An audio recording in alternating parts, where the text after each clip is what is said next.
What do executives in the Gulf, a world-class auctioneer and an Irish PE teacher have in common? Well, answer, they've all featured in some way in the last 7 days of my life. I've had the good fortune to see each of these people communicating under pressure in front of an audience over the past week in 3 different countries: in the United Arab Emirates, here in the UK, I'm recording this just off Baker Street in central London, and in Cork in Ireland.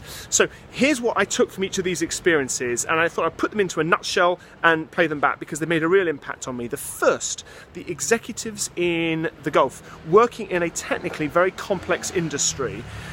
It was a 3-day event culminating in an internal conference at which each of them gave a short speech to their colleagues. About 150 of their colleagues came. Wonderful auditorium, nice setup. We had the chief exec of the business and senior management there. The firm really took it seriously, which was wonderful to see. I think without exception, each of them drew on personal experience from outside the workplace in order to illustrate an important business relevant message.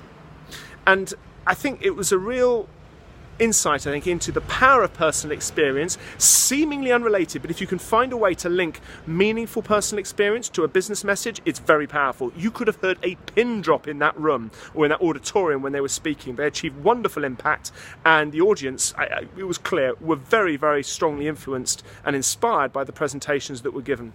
The second, if you ever get the chance to see a world-class auctioneer in action, I strongly recommend it. I was emceeing a dinner here in the City of London a few days ago, a fundraiser dinner for a charity, and so sure enough there was a charity auction, and as soon as the auctioneer took the stage, you just knew you were in for a great time. He was engaging, he was witty, and he was willing to poke fun at the audience. He would tease people. It was almost like having a stand-up comedian on stage, but with material intent, because of course his job was to encourage the bidding for the lots and to make pledges. The importance of the humour, it's impossible to overstate.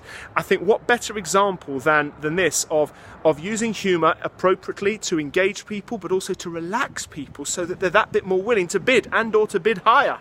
To the point of saying, now, madam, bid 16 because they'll say 18 and it won't cost you a penny. The to and fro, the energy was just fabulous. So humour is so powerful. You know this already, I'm sure, but it can have a material impact. And I think that's true in business generally. It's a wonderful way to relax people, to cement a relationship, and good things can happen business-wise as a result. Certainly, as a result of that auctioneer's impact, a lot more money was raised for the charity than would ever have been the case otherwise. Third example, at the North UK and Ireland Championship of Public Speaking in Cork the other week, or last weekend I should say, one of the speakers is a PE teacher, I believe by background. She took the stage with the most extraordinary energy. My first reaction in the first 10 seconds was, whoa, blimey, this is a bit strong.